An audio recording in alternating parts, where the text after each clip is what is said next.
There we go. You can tell I don't do this often. Sorry, folks, for the wait on that one. I'm Jimmy the Freak. This is Jobbed Out. There was a lot of wrestling news. My phone's going off, too, because I am a professional. Let's put that on mute. I am an absolute professional. Don't try this at home. There was so much news that took place today. Really this week, because Wrestlemania just wrapped up. Unless you ask the WWE, because WrestleMania is now, 6 weeks long, and it culminates at WrestleMania Backlash next month. But on the 1 year anniversary, I don't like this. Maybe I should just fix my chair. On the 1 year anniversary of the WWE's biggest spring cleaning event, they decide to do more spring cleaning. So we're going to get the whiskey out. Pour myself what? That's a good double, maybe a triple. Splash of Coke, and we're going to go through the news that would have otherwise been a video. Would have realistically been 6 or 7 videos, because they decided to throw it all at us at once. Get some Coke on that. Not that kind, you perverts. Okay. So, obviously, the biggest breaking news that came out there. Over the course of this afternoon, the WWE released not 1, not 2, but 9. Actually 10. They made it to 10 different individuals all released at once. I need to move something here because I'd like to be able to show my camera at some point. Yeah, really was not planned. Really did not prep for this. Let's see. For people that are curious on how I actually gather my info, I tend to use a Feedly. But ultimately, the WWE released... I got the list here. Tucker of Heavy Machinery, Billy Kay of the Iconics, of the Riot Squad, Payton Royce, Mickie James, Chelsea Green, Mojo Rawley, Bo Dallas, Kalisto, Wesley Blake, and Samoa Joe. All in one go. Yikes. Now, Samoa Joe is the one that is the biggest name, arguably, of the people that were released. I'm still goofing around here, trying to make sure that my chat is visible, just in case somebody actually wants to talk to me. Crazy idea, I know. We're going to move that over here. I am live on Twitch and YouTube at the moment. But Samoa Joe is the biggest name, obviously. Former NXT champion. Huge accolades. Massive pedigree. Quite a few of us thought that he was in line for an NXT UK run. You know, a chance at Walter, because really, who else in the UK division, who else in NXT is kind of fit to at least challenge Walter right now? And the list is very short. It's even shorter now. Samoa Joe, of course, has been doing commentary off and on for the last 2 years because he's had some bad injury problems. He's an older guy. He's never been, obviously tip-top shape, so the injuries, they caught up to him. Okay, so Samoa Joe's the big shocker. Of the oldest, long-lasting names, Mickie James is kind of a shock. Of course, WWE has used Mickie James absolutely horribly since she came back. She had a really nice NXT TakeOver event. She got put in a weird story between Alexa Bliss and I want to say Becky Lynch. It's been that long. La Luchadora was a Mickie James deal. But she just hasn't been used. Her husband is currently NWA World Heavyweight Champion, Magnus. I would not be surprised to see Mickie James return to the NWA. As well as Chelsea Green, who she was just brought up to the main roster from NXT like a year ago, before the pandemic hit. However, she was not used. She got the Damien Sandow treatment, where Sandow and Braun Strowman to an extent as well were upgraded from NXT to the main roster and then just not used. I think Dean Ambrose was another one who spent a year doing dark matches before Raw, but not actually being on Raw. Chelsea did make her debut in the winter for SmackDown, And in her debut match, she broke her wrist. That's it for Chelsea Green. I said that NWA would be a good fit for her. Also the obvious, Impact Wrestling alongside her husband, Zack Ryder, Matt Cardona. You know, the return of the hot mess Laurel Von Ness could be a good way to go. We've got Billie Kay and Peyton Royce to kind of bring attention to a pattern among these releases here. You'll notice Billie Kay, Peyton Royce, they had a great tag team, the Iconics. They were annoying as hell when they were heels. They were funny as hell when they were faces. They made sense as a team. And then Vince McMahon broke them up. Apparently, he saw great things for Peyton Royce. And what did he do? Immediately put her in another team. What? I think she was teaming with Lacey Evans for a bit. Makes no damn sense. Billie Kay, you know, a lost puppy without her owner, goes to the SmackDown brand. I really hate... There we go. I hate the headroom issue there. But Billie Kay, you know, had this gimmick where she was trying to join the Riot Squad, even though she's the least punk of all punks that we've ever punked. And she had an admittedly funny angle going through the Royal Rumble where she was giving out headshots and basically applying to be people's friend. To see Billie Kay and Peyton Royce both released, considering they could have been perfectly fine if they had been left together, is disappointing. I am going to talk a little bit more about that later on. But, to fit that theme, the why the hell did they bother breaking them up theme, Kalisto. Guys remember him, right? Former U.S. champion. Beat Ryback, beat Alberto Del Rio. Had a good thing going, was going to be the face of the division. Good lucha thing. Well, they turned him heel, where he had some issues with Gran Metalik and the Lucha House Party. And then nothing. Just nothing. They just stopped using him. Why bother? Put him on 205 Live. He's a Cruiserweight champ. Ditto for Tucker, which is kind of a shocker on this one.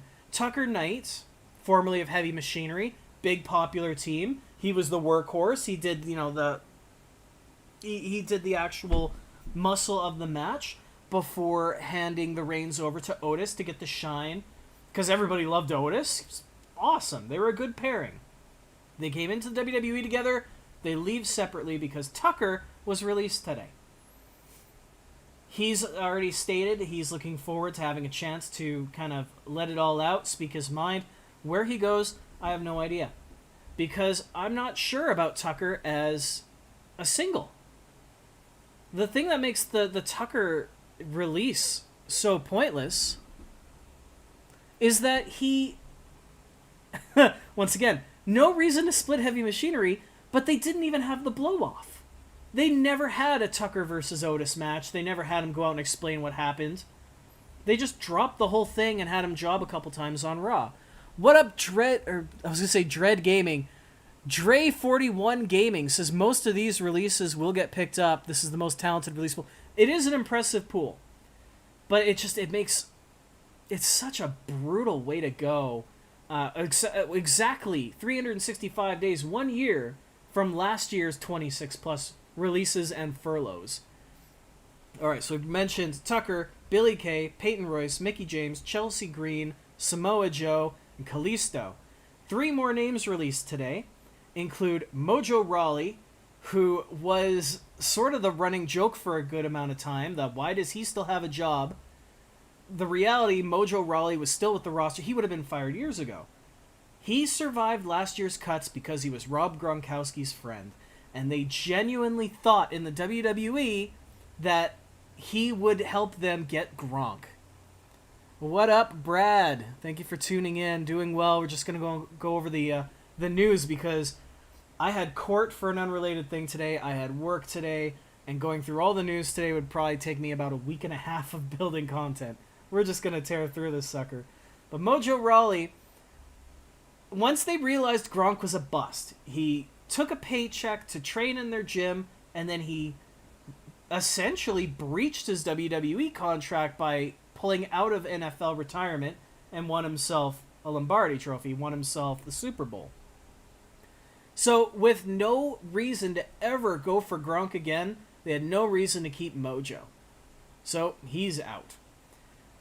And speaking of I forgot he still had a job, this is actually one of my boys who I was really looking forward to, and he had his own fan base. Bo Dallas, brother of Bray Wyatt, son of IRS.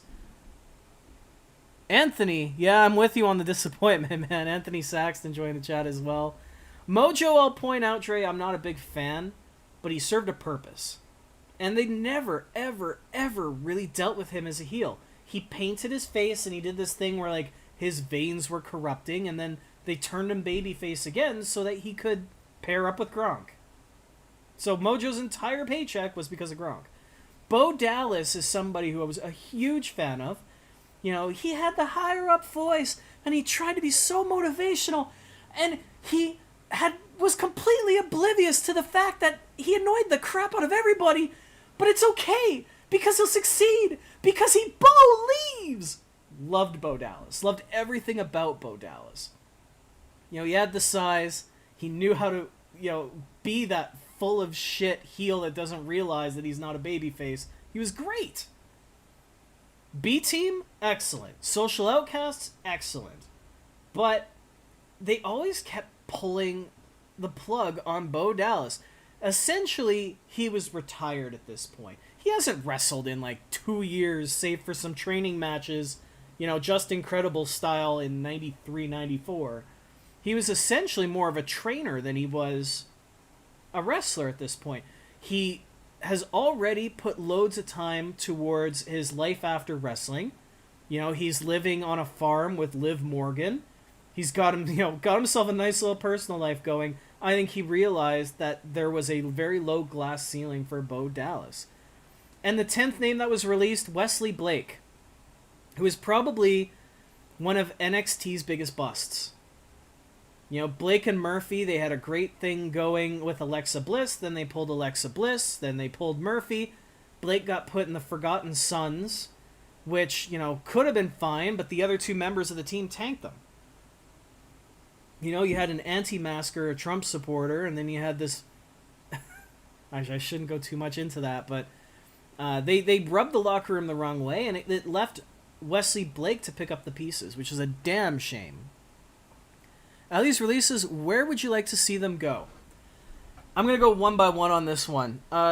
Tucker, I feel he's just going to have to move around. I think he's just going to do the independent circuit. I don't think he's going to pick a company until he gets maybe another teammate.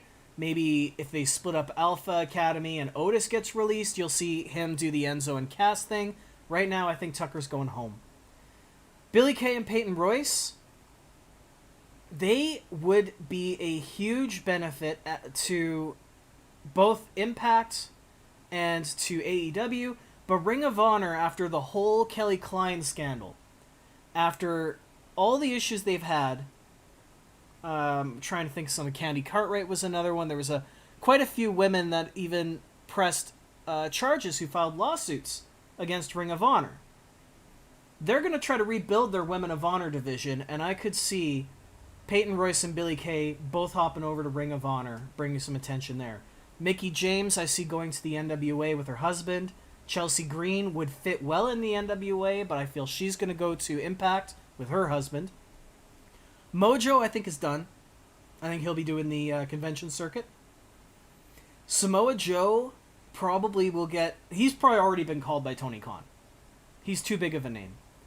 Bo Dallas is going to a farm upstate. Kalisto? I don't know. Kalisto and Wesley Blake? I don't know.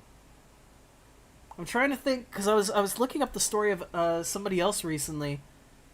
It was Matt Cross.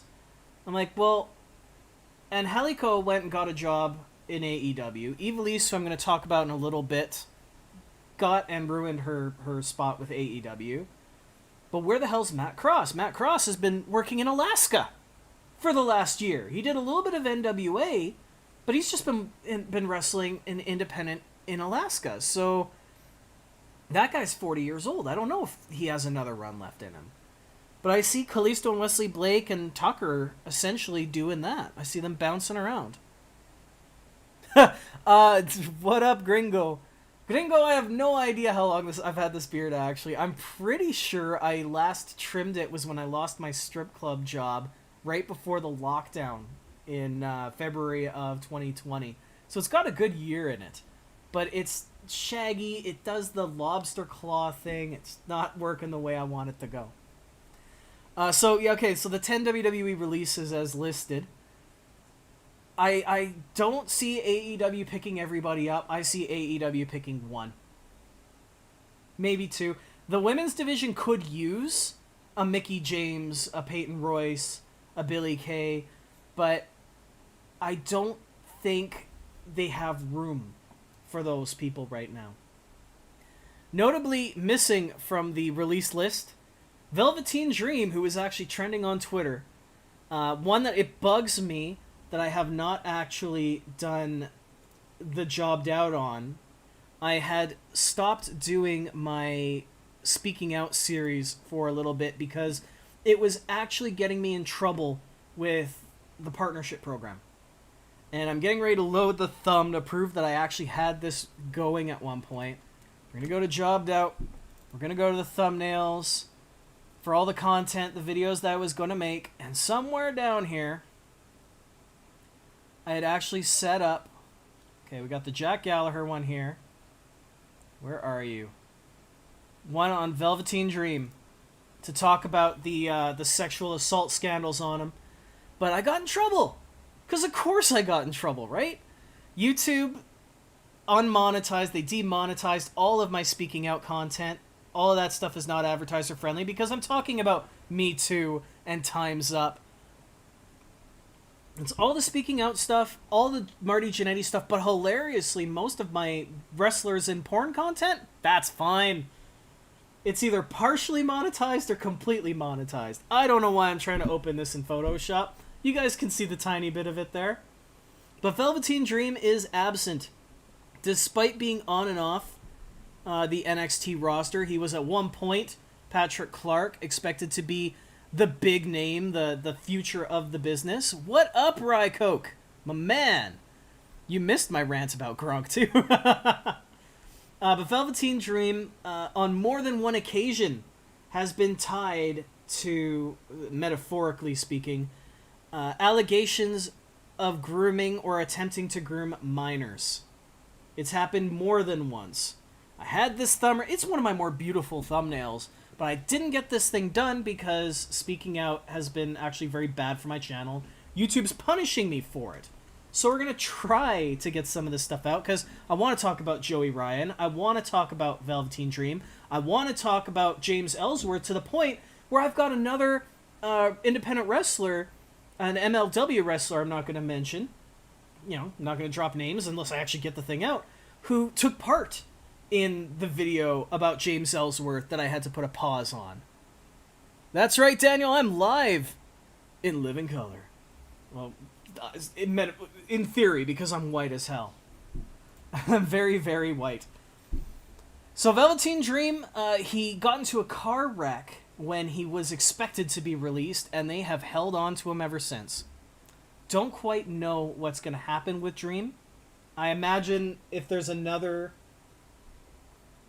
provable, questionable incident where somebody comes forward and has more than believable footage than the first person who spoke up against Velveteen Dream, because they just had like a 4-second clip, an audio clip of, an African-American person going, "Yo, what school you go to?" Not necessarily enough. Not necessarily enough. But, other accusations have come out, and if more come out, eventually he is going to get let go. Okay. We've gone through the WWE releases. I'm going to remove them from my notes so I don't forget that I've done that. There was this week, in theory, an All Elite Wrestling release. She's in my thumbnail because I'm actually a huge fan of hers, and it is a damn shame. But, and somewhere out there's an old former coworker of mine going, this is rich, when it's coming from me. Drama sometimes cannot make up for your work ethic. You can be very good, but if you're toxic in the locker room, you're going to lose your job. And sadly, Ivelisse Perez, who is a former Tough Enough contestant, was an absolute star in Lucha Underground. I'm a huge fan of Ivelisse. She was one of the first trios tag team champions in Lucha Underground, alongside Matt Cross as Son of Havoc and Angelico, who's currently in AEW with the Hybrid 2.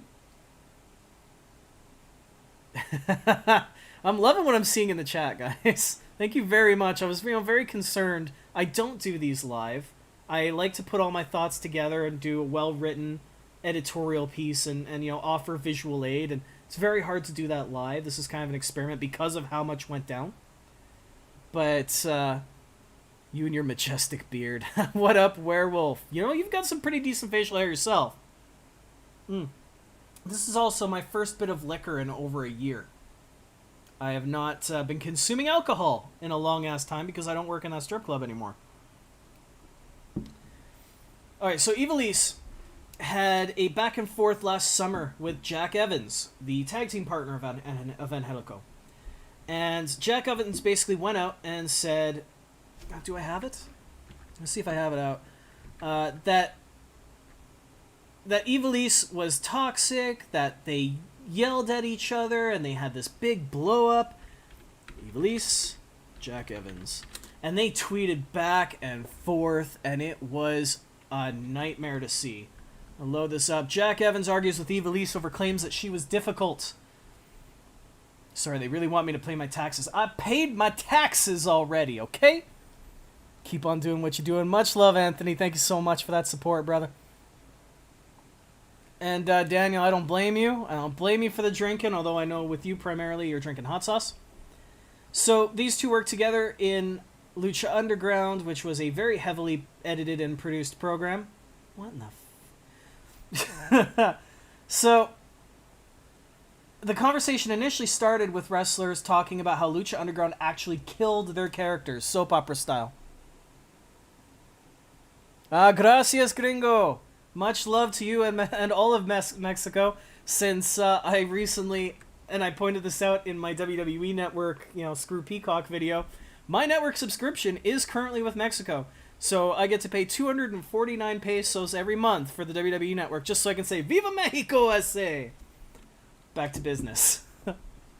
The back and forth, it was about how they killed characters off, as opposed to them just leaving and then coming back. Don't you try to put your soap commercial audio on me.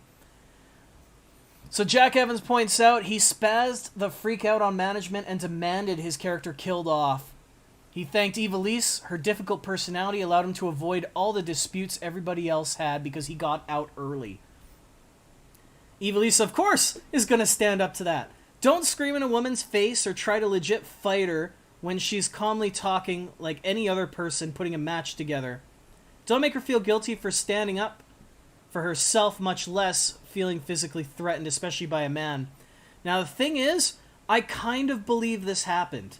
Because Jack Evans, not unlike Teddy Hart, who also was his tag partner at one point, also had a bad reputation for being a drama freak, a drama hound, I don't even know, drama queen.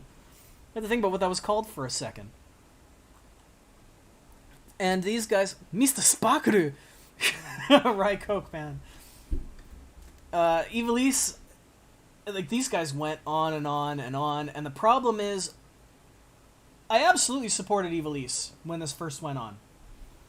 And the issue is that if it was one isolated incident, one company, I get it.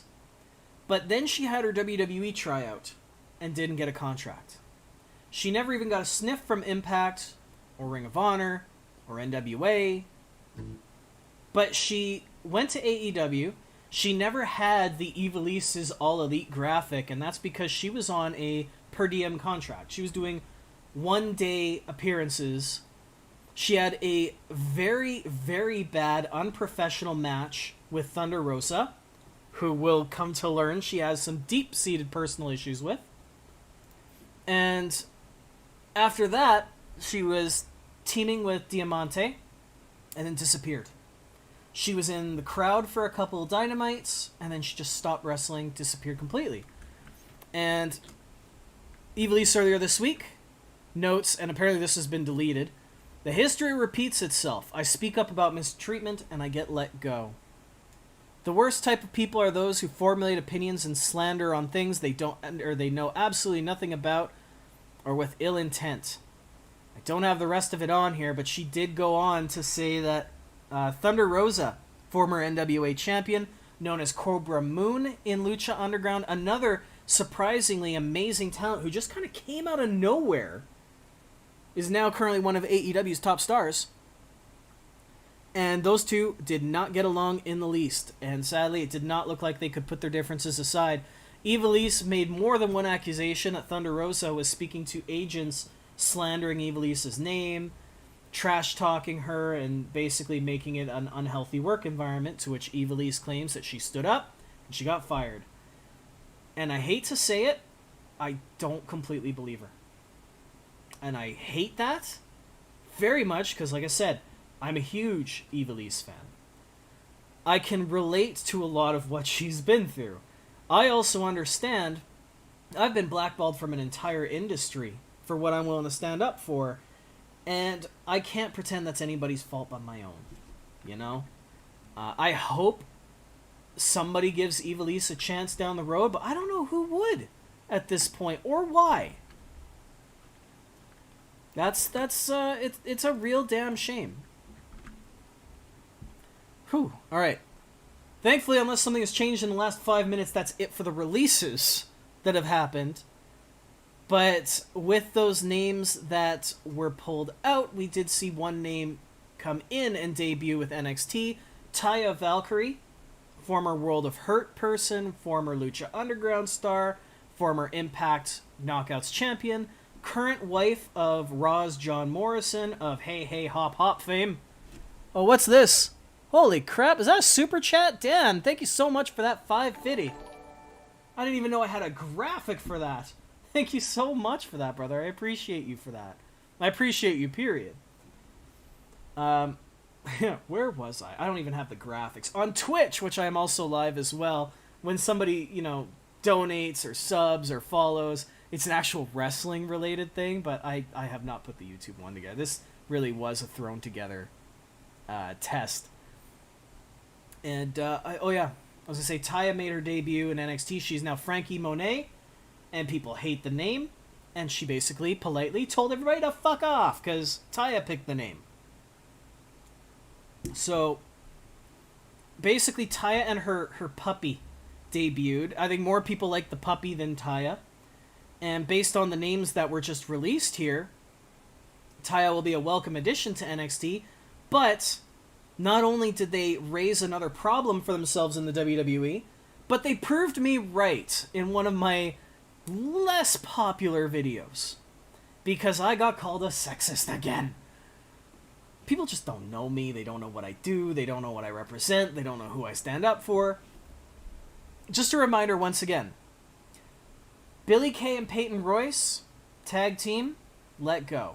Mickie James always got put in women's tag teams, let go. Chelsea Green, let go.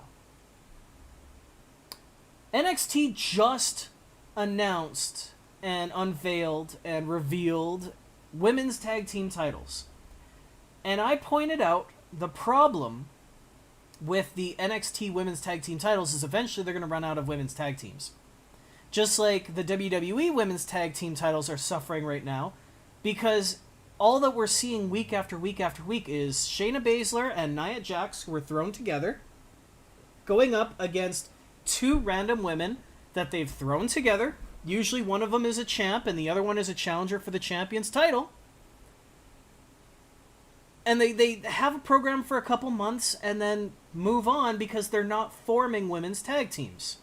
Raw and SmackDown, once again, I'm trying to think of actual established teams that aren't just two people thrown together. There's the Riot Squad.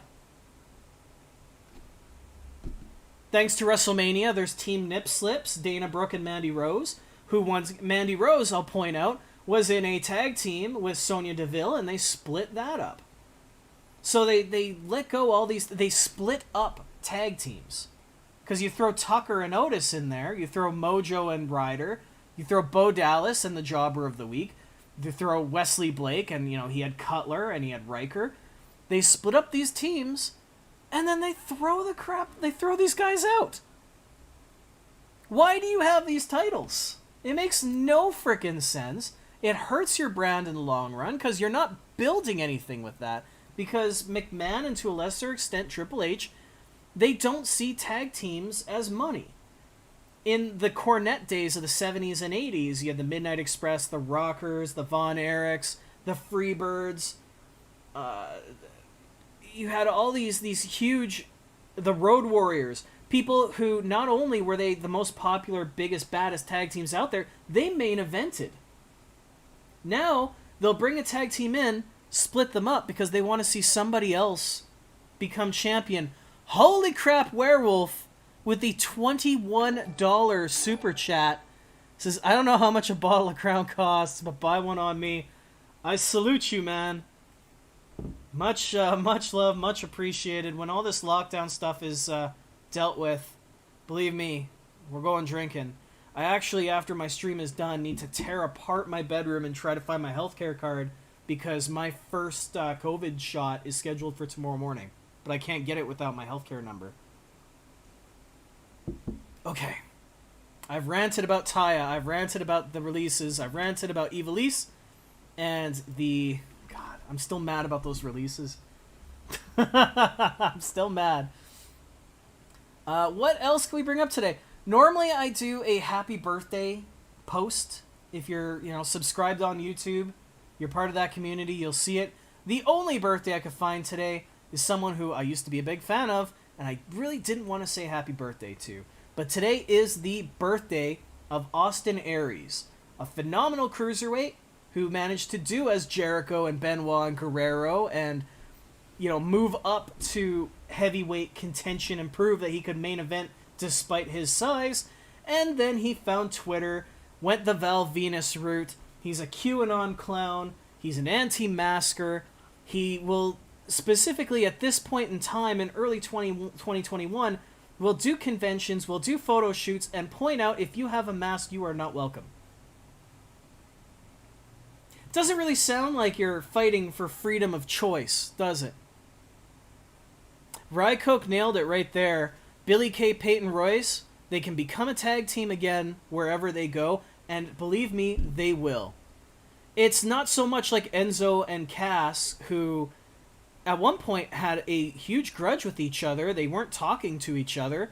They were released separately from each other, and it wasn't until after Cass had his seizure that the two made amends and recently began working together again. The Iconics have been best friends since children.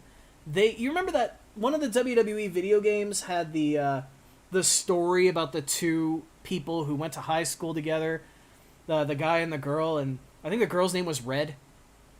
And she convinced him to be a wrestler so that she wouldn't have to go it alone. That's Peyton Royce and Billy Kay. I still say that they... What did I say? I think I said they were Ring of Honor bound. I think that they'll do fantastic.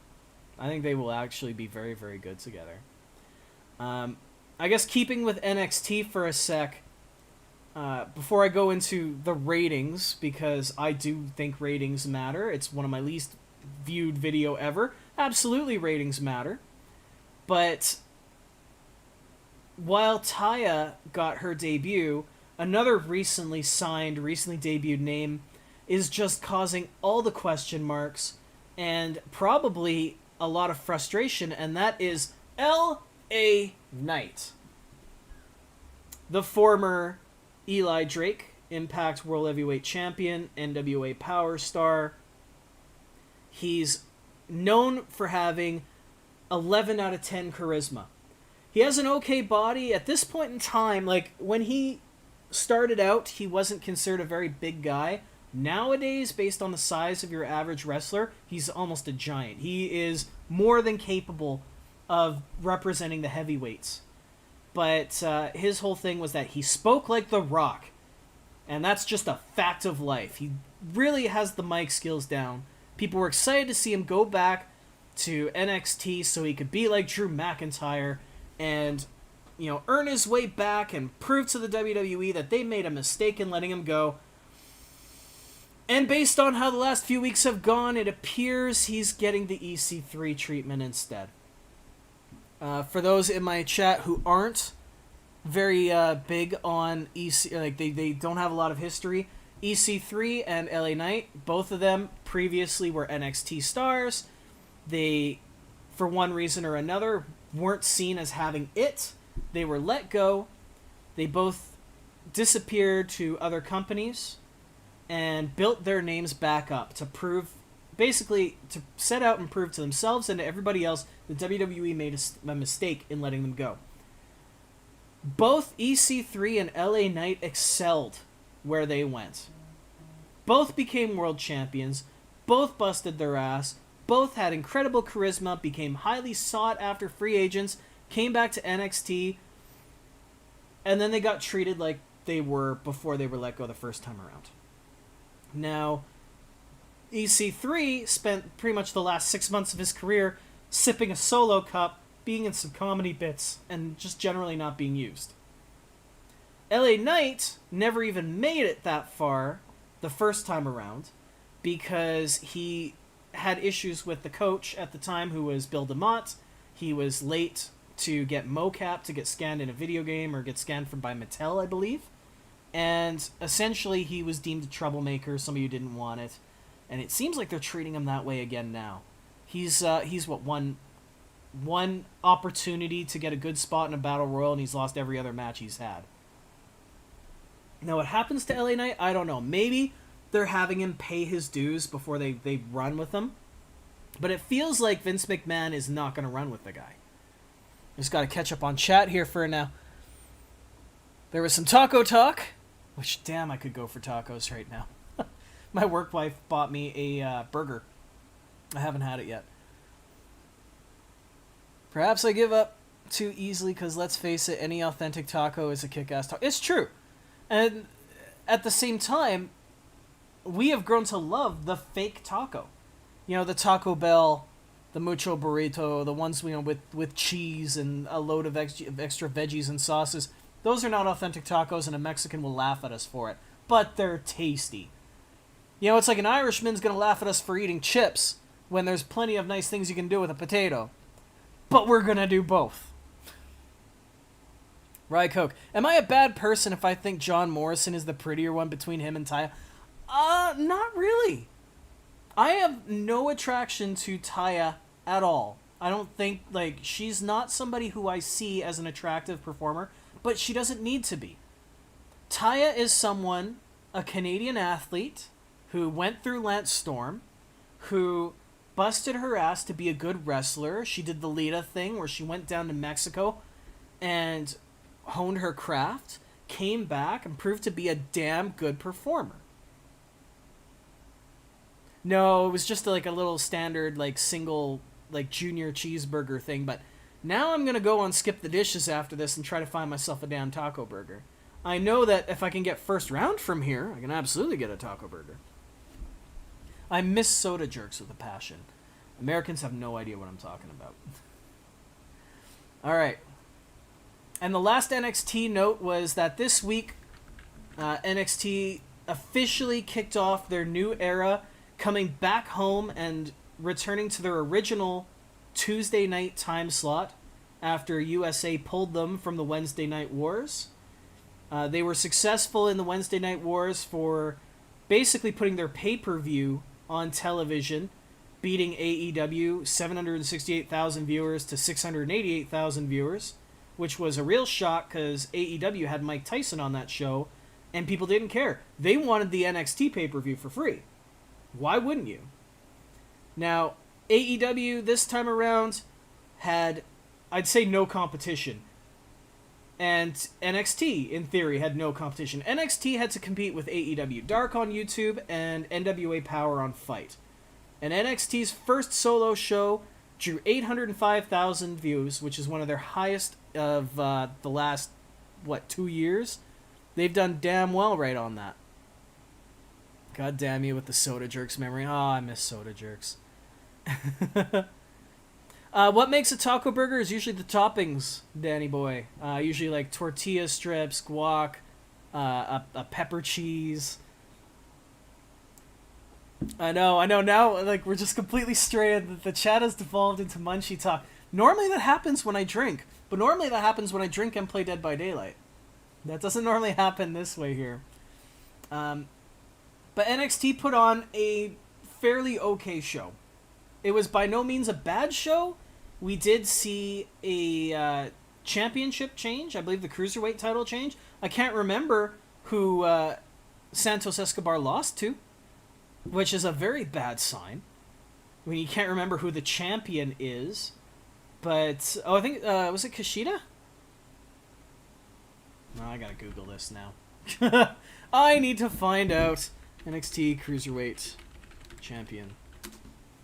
Somebody in my chat watches NXT. Don't pretend you don't. Somebody help me out before I find it. Because I'm going to find it. And if I find it first, then, you know, shame on you. Reigns, list of NXT champions. Kushida. Yeah, Kushida's the champ. Which is about damn time. Thank you, Ryko, for verifying that for me. That should have been a big deal, because NXT doesn't do title changes very often. It's pay-per-view quality when they do. And it did give them a bit of a boost, and I am fully confident that with only NWA Power as their competition, that NXT will do well on Tuesday nights. And let's be real. Original NXT and original ECW, their ratings were way higher on Tuesday nights than what NXT's been doing on Wednesdays during a pandemic when everyone's at home looking for entertainment. Blows my mind that time that wrestling's just completely fallen apart. That people have tuned out that much. Now, with NXT moving to Tuesdays, AEW, of course, stuck with Wednesday night. They have their only competition is Major League Wrestling, who is actually on before AEW. Now, I watched about 3/4 of this episode, which was okay. Daniel with another $14. Much appreciated. Have a good night, Jim. Enjoy some tacos on me. Muchas gracias, S.A. Thank you so much, buddy, for popping in. And I cannot wait in the summertime. We're going to get another set of crossovers going. Folks, if you don't know Daniel, he's the host of Hot Sauce Done Quick, which you can find on YouTube. Dan, have you got your custom URL yet? Because they might still have to search for Hot Sauce Done Quick. They're like 1-minute comedic reviews of different hot sauces. He puts loads of effort into the scripts. He and I have done 4 crossovers, and we have more planned in the future. Definitely check him out. Please, for me. Tell him I sent you. Just spam his comments and said that he got jobbed out. It'll be funny. The dude's already paid me, so... You're drinking a lot of beer? Nice, Ryko. Very nice. What bothers me about doing something live like this is I don't have the musical accompaniment that I normally would. I'd have to put a lot more effort and timing. So that's like, okay, talk about Ivelisse, play a song. Okay, let's talk about Santos Escobar, play a song. Right now, we're just kind of going loose on it because I just got home from work like 20 minutes before I started this. All right, NXT did 805,000.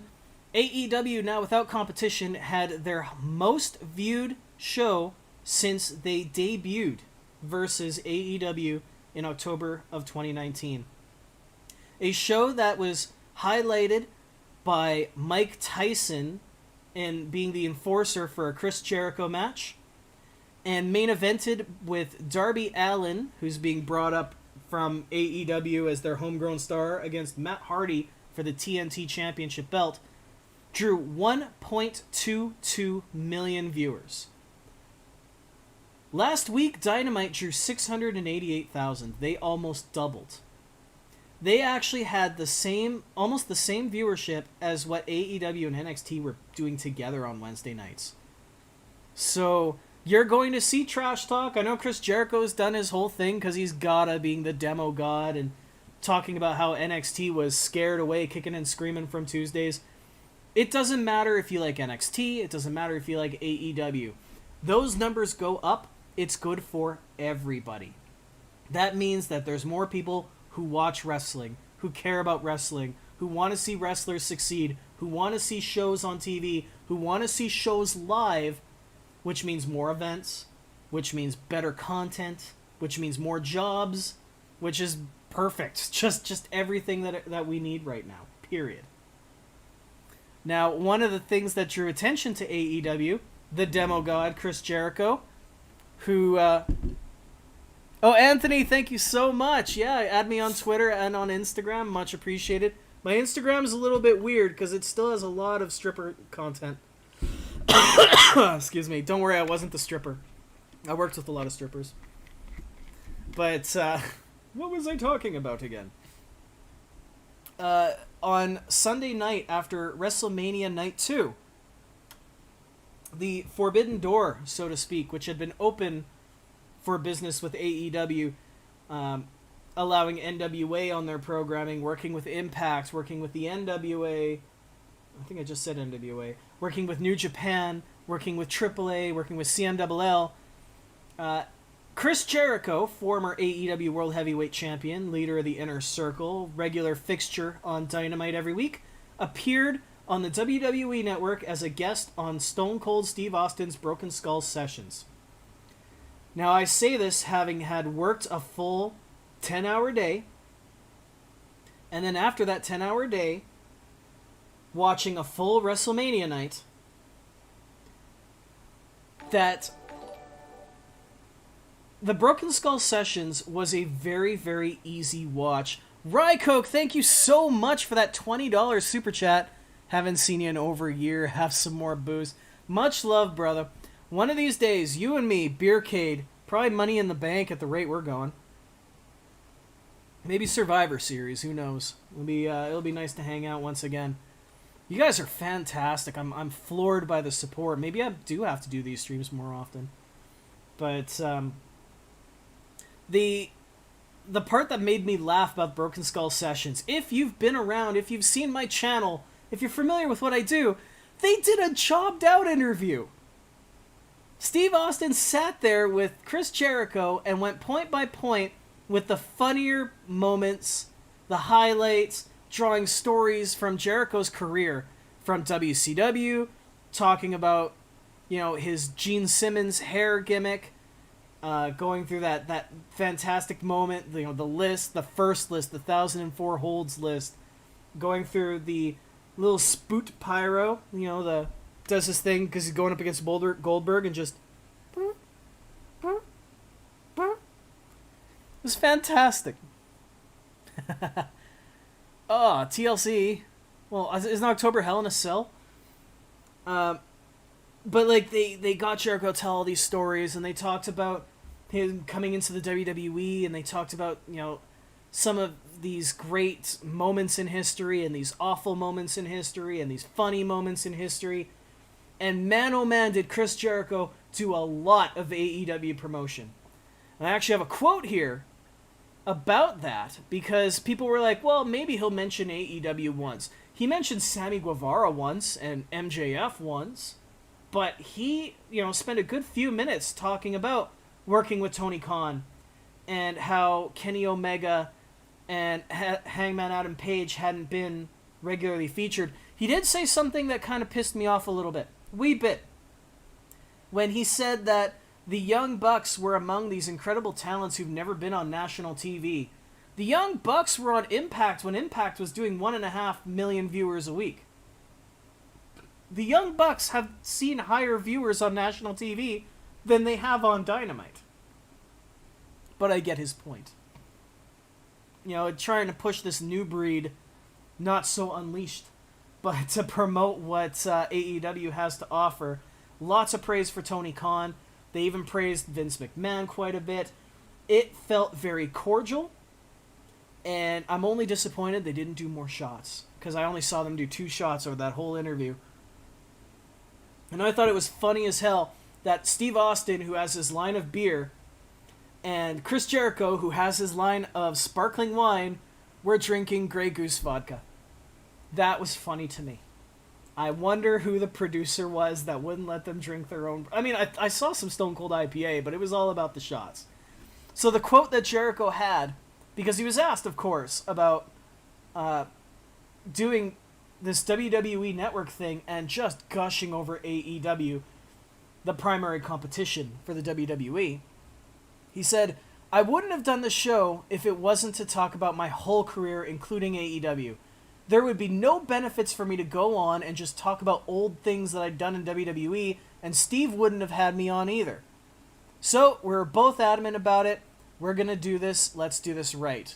We were both adamant about how we wanted the show to be done if a certain 73-year-old wakes up and goes, 'What? I never said that.' The whole thing could be changed. Wiped off the face of the earth or whatever. But I also think that there was a lot of trust, both from Vince and Tony, towards both Steve and myself, knowing that we wouldn't go that way. There was no reason to kind of talk about things that are going to bury either side. It was a very positive interview, as you guys saw, which is very true. Rycoke, perhaps they should have had a little bit of the bubbly."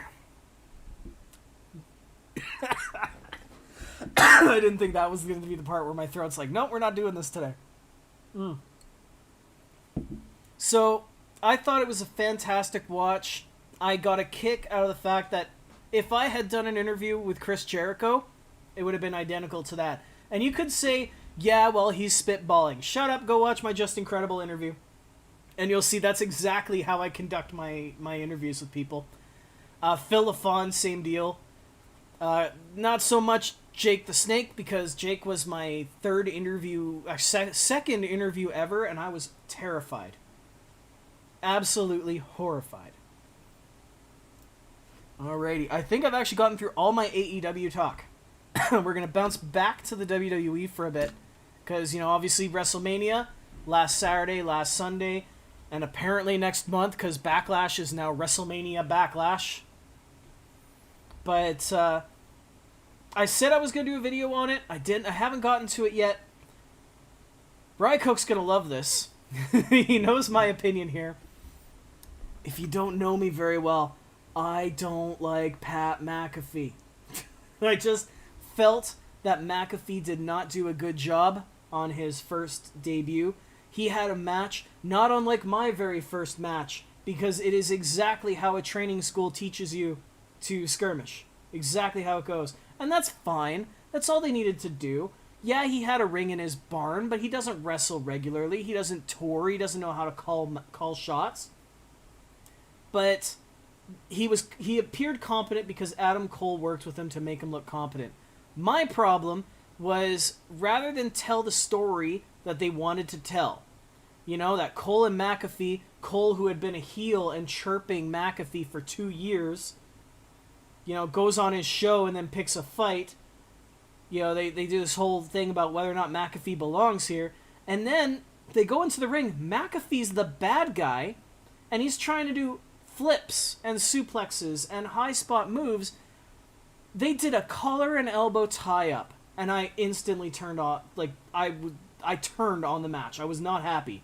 If you are in a blood feud, if there is somebody a block away that you don't like, you don't go up to them and lock up. You don't. You go up to them and you punch them in the face.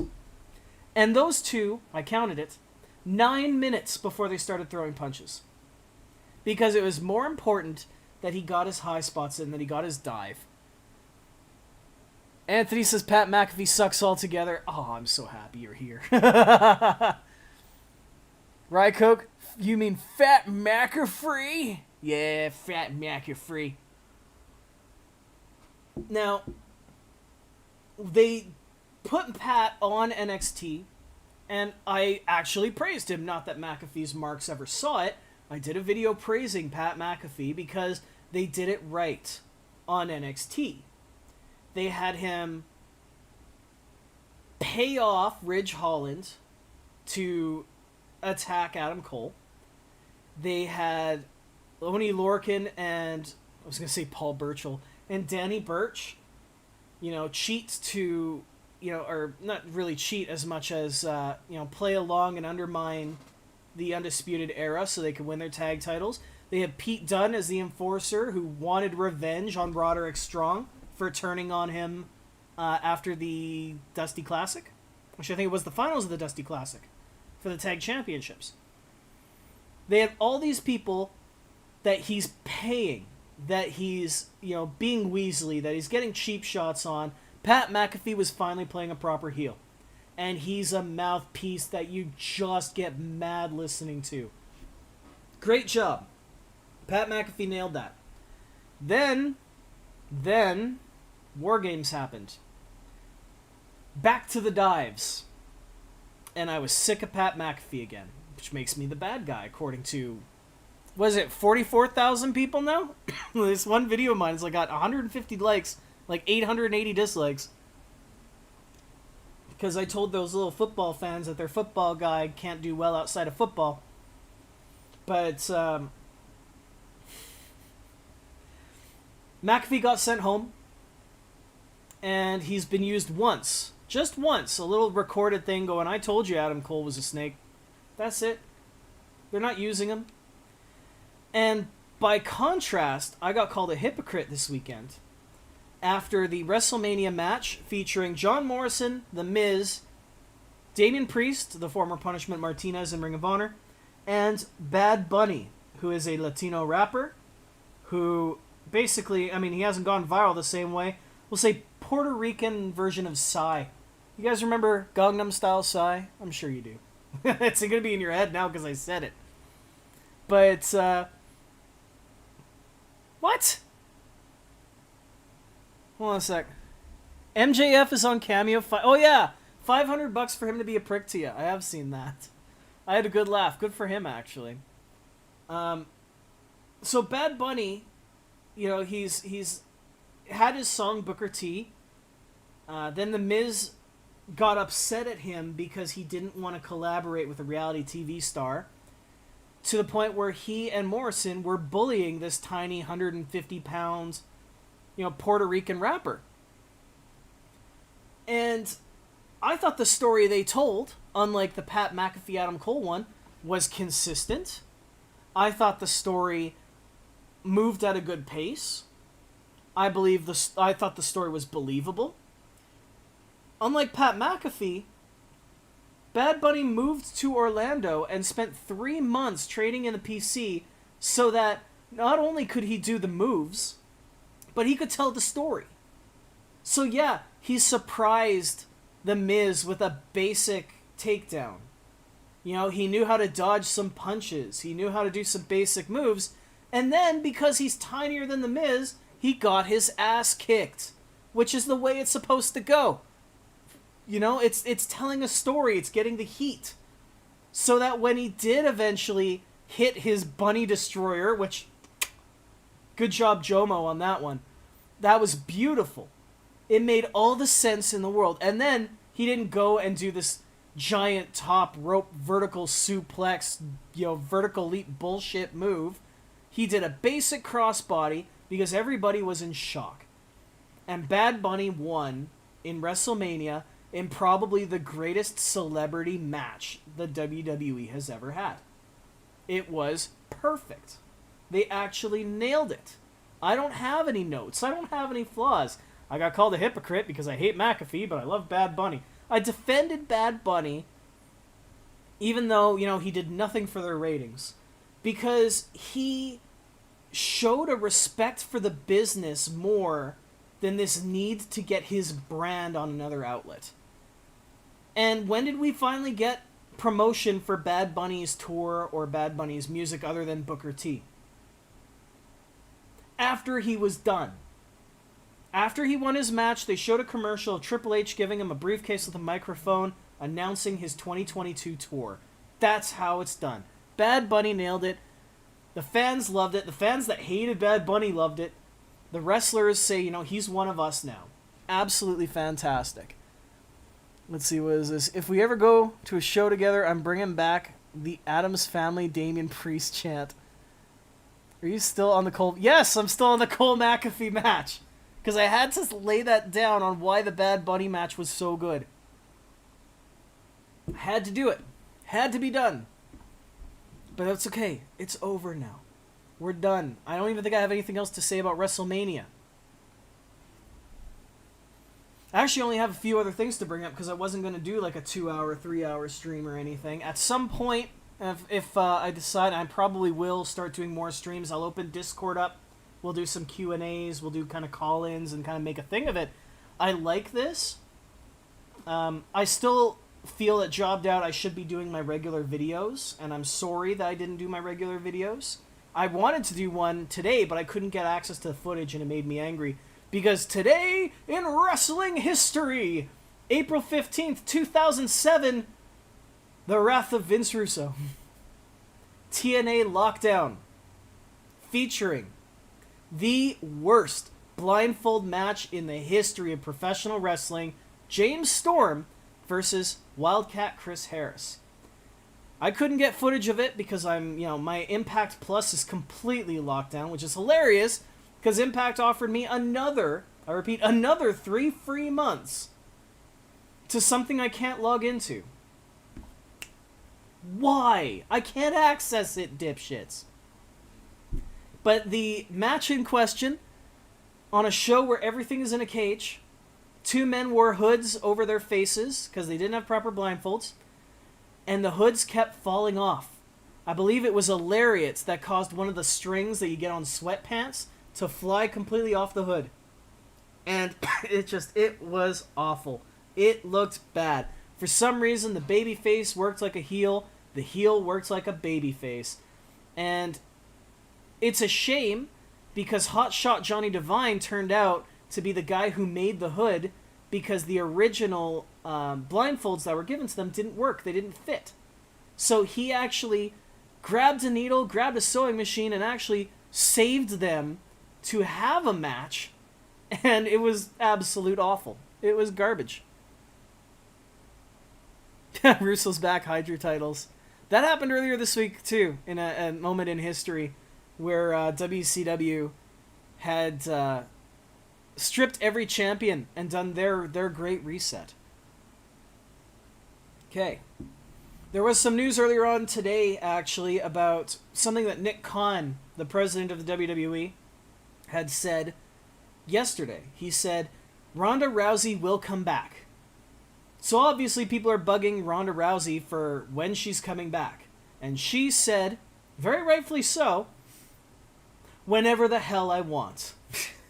Because Ronda Rousey is not under contract. If Tony Khan calls her, she can listen to the call. She can take an offer if she really wants. That's perfectly acceptable. But she basically did her thing. She said, yeah, if I ever want to come back, I can come back when I want. She did name drop somebody who I admit I'm intrigued by. When asked who Ronda Rousey would face, she said, Rhea Ripley. I really want to see that match.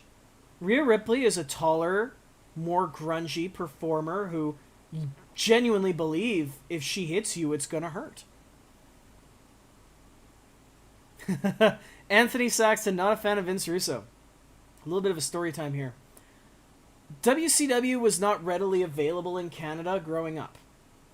We were WWF territory through and through until about 1999. And our schedule basically looked like Monday night on TSN, you had Raw. Tuesday night on TSN, you got Nitro. Wednesday night on TBS, you got Thunder. Thursday night, I think you had to have satellite to get UPN. You could have SmackDown. Friday night, you had ECW on TNN, on Spike. They became Spike later.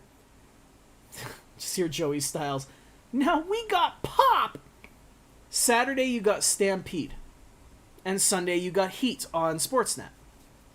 So we had wrestling every day. But Nitro and Thunder were relatively new up here.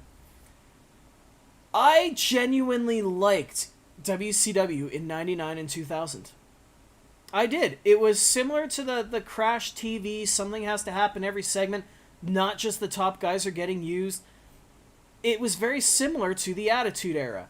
And the ratings, they fell a lot, but they weren't as bad as everybody talks about. Can Vince Russo? No, he can't really fight. He says he's a New Yorker. He's from Colorado. He's from Brooklyn. He lives in Colorado. Dude can't fight. But and the thing is, a lot of the WWE stuff that we really liked in the Attitude Era, 2 notes. 1, yes, Vince Russo did have a hand in a lot of it. He's not responsible for Steve Austin and responsible for The Rock, but he had a hand, especially in the undercard stuff, the New Age Outlaw stuff, the Job Squad stuff, the Brood, the new Brood with the Hardys, you know, a lot of that, the Terry Runnels stuff, PMS, what the hell was the Terry Invitational? The Terry Invitational Tournament, which was tit, and it went tits up. All that stuff, that was Vince Russo. Steve Blackman. That, you know, he had a hand in a lot of that. And then he went to WCW, and all of a sudden, you know, Billy Kidman's getting a push. And Vampiro is getting some TV time. We're seeing Elix Skipper get plugged and promoted. And we're seeing Lance Storm put together his most energetic work. You know, he was not completely bad for business yet. Because over the years, Vince Russo did become an absolute trash bag of a booker. You know, his big focus in TNA was, you know, the sex and violence, and tried to take these NWA pay-per-views away from Jerry Jarrett's style, which was a traditional Tennessee wrestling, to Sports Entertainment Extreme, which, by the way, sucky stable. I think it was Marky D who did a hell of a retrospective on Sports Entertainment Extreme. Check him out. I don't like a lot of his stuff, but I liked that. And he disappeared. If you can find it, go look for Ring of Glory. I'm going to talk about that one day. Ring of Glory was when Russo became a born-again Christian and started his own wrestling company that had Jeff Jarrett. It had, at one point, the Sinister Minister as the devil, and at one point had Paul Bearer as the devil. Had a lot of TNA talent in it, because the TNA talent could go and work everywhere else. They wanted to work Mexico, they worked Mexico. They wanted to work India, they did Ring Ka-King. They worked Vince Russo's Ring of Glory, and the big star, despite having Jeff Jarrett and having AJ Styles and having Christopher Daniels, and I think they had Frankie Kazarian. Every single one, because they had to end it on a Bible verse. Every single one had them. Eventually, the big good guy gets beat up. The bad guy wants to take out somebody in the crowd, and they pull out Joe the Carpenter or Joe the Plumber. And it's really fucking subtle, so you wouldn't know that the guy is supposed to be Jesus Christ. But the guy was Jesus Christ. He would read a psalm, he'd get his ass kicked, he'd overcome, love would conquer all. The devil would be vanquished, even though the devil won every time. Like, I don't think people realized Ring of Glory, Satan won that bitch. Over and over and over and over. Rye Coke. You know what Blackman's problem was? Too much head cheese. Steve Blackman's problem was his theme was more badass than Steve Blackman. Here's the thing about Steve Blackman. It's 2021. He looks like 1999 Steve Blackman. He absolutely looks almost exactly the same. His hair's a little bit more pepper. It's not even salt. It's just got a little bit of gray. He has a reality show. He's a bounty hunter. He keeps fit. If Steve Blackman wanted to do a one-off, he could absolutely come back and wouldn't skip a beat. I don't think the man ages. I think he's a glittery vampire from the Twilight series. Because Steve Blackman, he originally started working in the WWE in like 1988. Then he finally, he gets malaria on tour. He's bedridden. He starts training. He makes his debut in the late 90s. He's awesome. He kicks so much ass. Love Steve Blackman. Steve Blackman and Dan Severn. That was quite a rant going away from Ronda Rousey. That was quite the thing. The only other note for WWE news was Eva Marie was in the news again. There's really nothing to say about Eva Marie in the news again, though, is there? I want to believe there is room for her. I would like to believe that Eva Marie could easily step in and be a manager. Do the Robert Stone thing. Do the Lana during the Rusev Day stuff. Eva Marie could be great.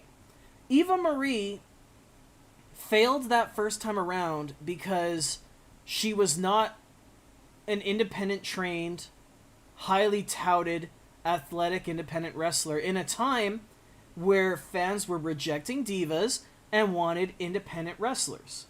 They want to say goodbye to the divas and say hello to the knockouts. That's what they wanted. And Eva Marie was clumsy. She was soft-spoken. She was a charismatic vacuum. But she was hot. She had red hair. She wanted to be a model. And she wasn't getting wrestling. Now, she went out. She did the model thing. She's done very well for herself. I think she did a couple reality shows.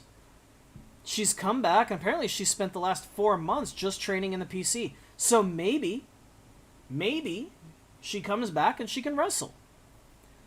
Ideally, Eva Marie can come back because fans are going to rebel against her no matter what. She's got Baron Corbin heat.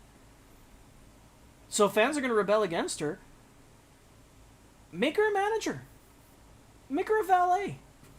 Put her with somebody that they want to boo. And that should be fine. You don't need everybody to be able to do a 450 splash. You don't need everybody to be able to have a 45-minute, athletic clinic. Not every woman needs to main event WrestleMania. Not every woman needs to have a top-quality Hell in a Cell match. They've got the top talents who can do that. They've got their 4 horsewomen. They've got this new branch of talent with Ripley and Bianca and Gonzalez. They've got these indie darlings who are, sloppier but are getting it done, like Candice LeRae. And, Taya, who can just need a little bit of polish, and they can absolutely compete with all of these people. Shotzi Blackheart is another good one. So they don't need another, Brooklyn, or takeover Brooklyn main event quality female star. Bring a manager. And then Eva Marie can absolutely excel. I think that's all they really need. Folks, that's actually all the news I've got with the exception of one. If you have any questions that you want me to fire out, get them in that chat right now. Get them in there now and I'll be able to answer them. The last note that I had here was that Ring of Honor, who I've been really quiet about other than saying the Iconics need to go to Ring of Honor. And I believe I talked about Kelly Klein a wee bit. And I can't remember for life of me who else was suing that Ring of Honor. Taylor Hendricks isn't, but she's pretty open about her issues with them. But Mike and Maria Kanellis. Sorry, Mike Bennett and Maria Kanellis. They have found their home. And really, everybody knew this was going to be their home. It's the only company that really treated them perfectly the whole time. They have re-signed with Ring of Honor. And their plan is to return to full-time work with the company, which is great. Maria built herself. I talked about it in the Diva Search Playboy model one, that she in WWE was treated initially like a complete ditz, that she was made to be, dumber than a bag of sticks, that she was, sleeping with Santino, all the ew. And then she went and, built this brand with her boyfriend at the time in Ring of Honor. They went to TNA, where she built this more of a goddess gimmick. They go into WWE, where Paul Heyman said, you know what we need to do is turn Michael here into a complete cuckold. And people will support this cuck because nobody likes to see Maria or any woman in charge. So we'll make Michael put up with all the crap and they will lose their minds when he grows a set and fights back.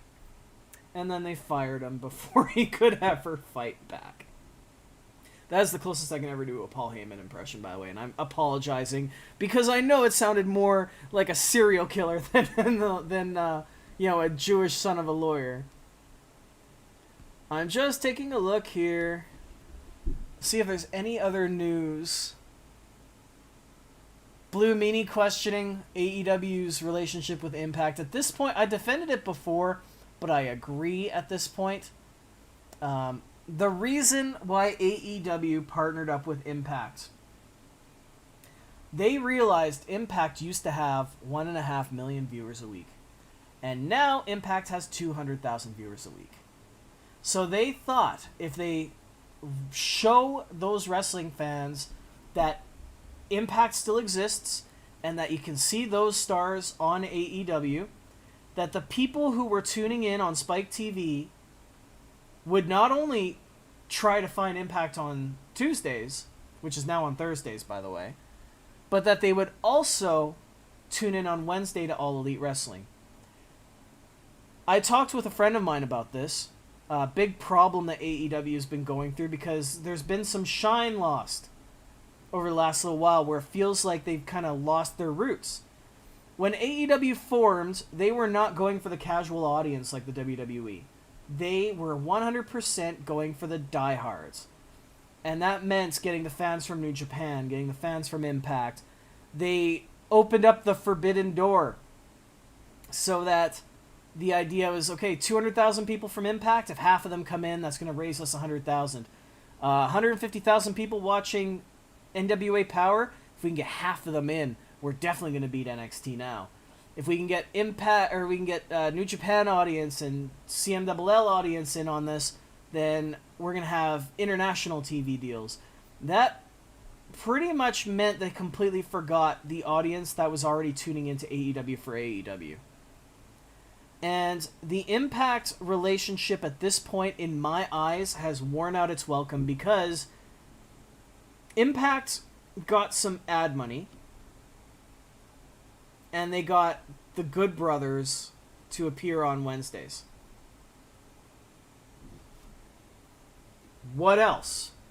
Tony Khan and Tony Schiavone have, a fake ad that plays every Tuesday night, or every Thursday now. And I gotta get used to that. Gotta get used to the whole Thursday thing. So, AEW got 2 extra talents. No one else is jumping over. Impact's got no extra talents. They got Kenny Omega occasionally. It's not a good business deal anymore. Rycoke says, I don't watch Impact, but I gobbled up the Hardys Decay videos I could find. The Broken Universe stuff was very different. And it turned a lot of people off. But it also turned a lot of people into it. I was a big Lucha Underground fan.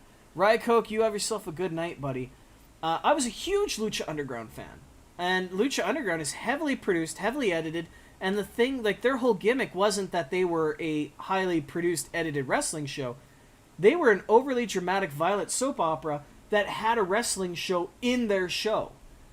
So you got a wrestling show, and then you got this, the wrestling show had its own stories, and then you had this universe that the show is housed in with its own stories. It was really freaking good. Broken Universe very much did the same thing. And that was really, really something fresh and different, and it took them 6 months to produce those episodes. Because it took a lot of editing and a lot of cuts. Kevin Dunn level of cuts. And the Broken Universe was a very similar, lower budget version of that, where Borash had a huge hand in putting this stuff together. And ultimately, what I don't think people realize is in the last year, while we're all sick of the cinematic matches, that saved the WWE's ass. Because mid-March 2020 sucked. And what were the best matches? And I defy you if there's anybody left here. What were the best matches in WrestleMania 36?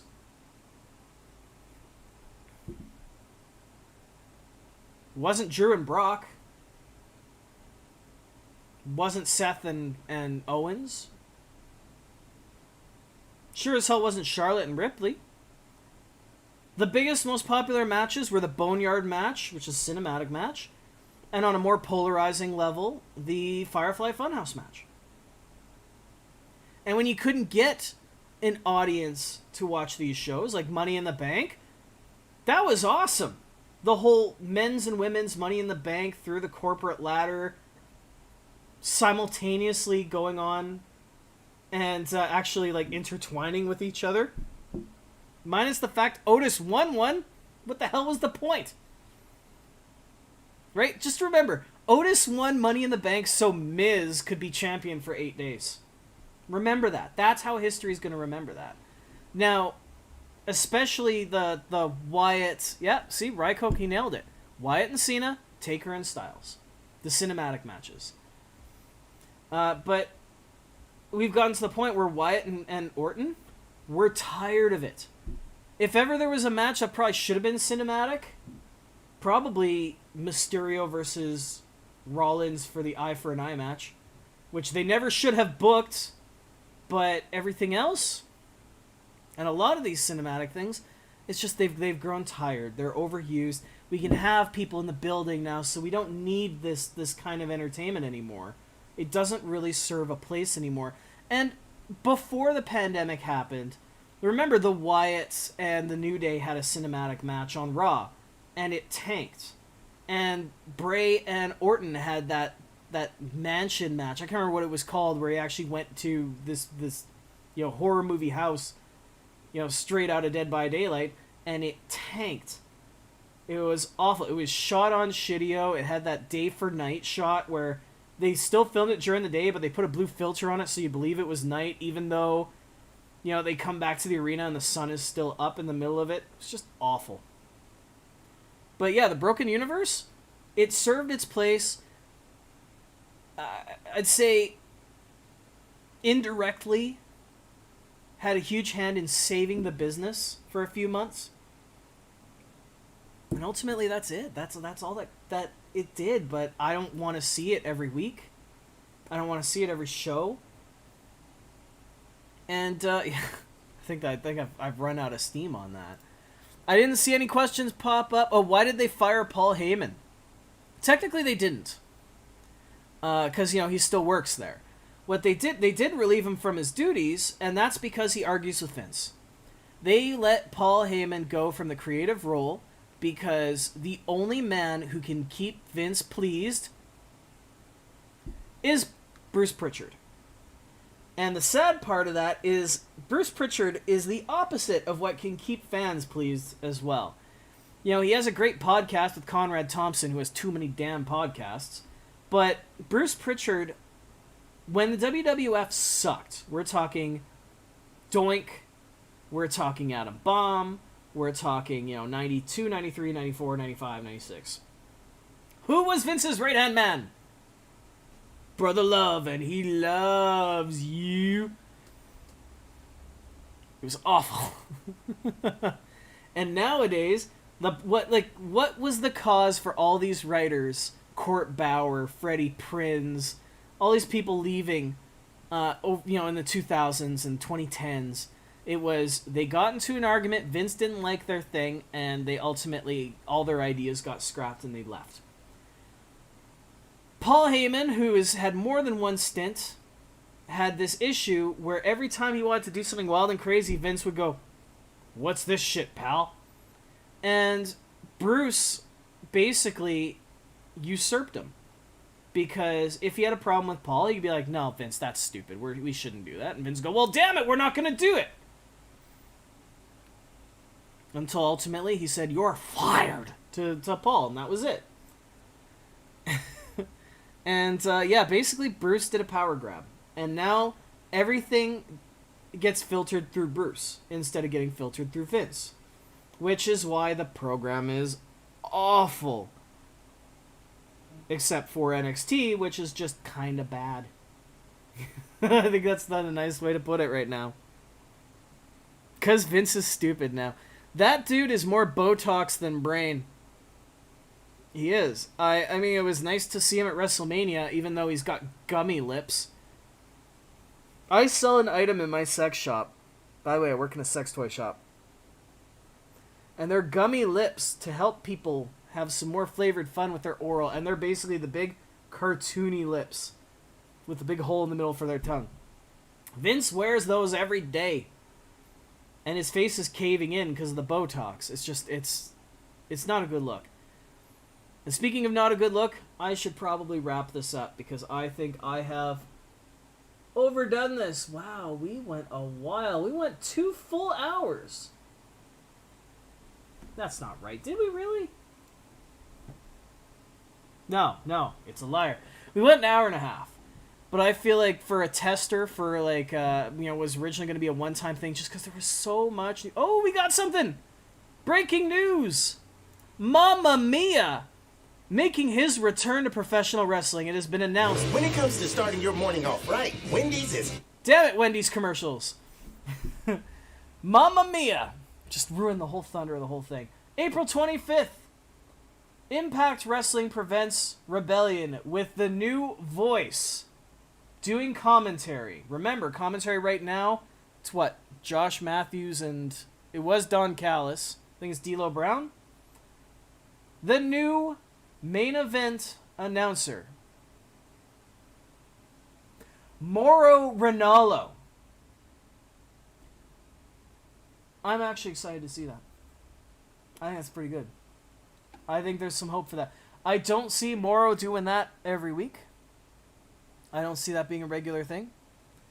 But, it's something different. And frankly, I'm just tired of hearing Josh Matthews. Fuck me. I don't like his cadence. I don't like the way he speaks, which is hilarious because I have a very annoying voice myself. But if I did this every time, and every match was me focusing on getting it out just like this all the time, you'd get pretty sick of that crap. And I've been tired of Josh Matthews for years. But that is the breaking news that just fell here. I would have done a jobbed out on that. Now, I'm going to leave this to you because this chat's obviously going to get wiped at the end of this. There will be a replay posted, but you can also tweet. You can reach me on the Facebook page. You can comment underneath this video once it processes.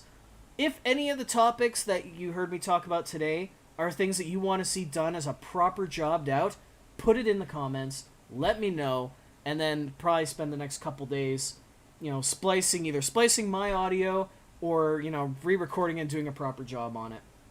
Okay, get it? Job, because jobbed out. Of course, all my socials are over here. Thank you so much for being part of this experiment. I hope you enjoyed it.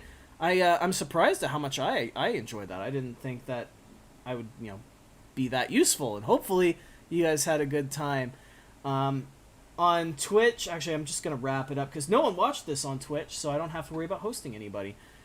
Thank you so much, everybody who dropped super chats here. Dan, Rye Coke, Werewolf, was that everybody? I think that was everybody. Blew my mind. I didn't realize I had that activated, and I actually feel a little guilty taking money from you guys. But tacos and Crown Royal whiskey are what I've been tasked to purchase as a wrap-up from that. So thank you, everybody. I guess for now I better get my shoulders off the mat. So thank you once again for tuning in to Jobbed Out. Folks, I'll catch you next time. Have a good one.